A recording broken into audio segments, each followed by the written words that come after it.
Half tracker होता, on the toss खेळण्याचा प्रयत्न. यस, संध्याकाळचं सत्र तुम्ही पाहताय आणि आता हॅरी सरांची अदा तुम्हाला पाहायला मिळेल.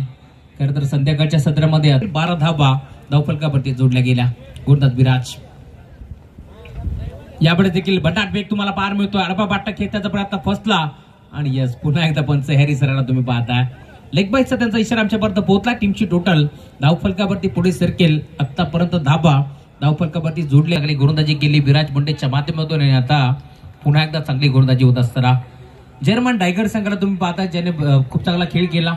सकाळच्या सत्रामध्ये मी म्हणेन भरपूर चांगली गोलंदाजी, भरपूर चांगली फलंदाजी केली आणि आता थोडासा संघर्ष तुम्हाला पाहायला मिळतोय. चांगला फटका आहे, लॉंगनला बॉल चालला डीप मध्ये.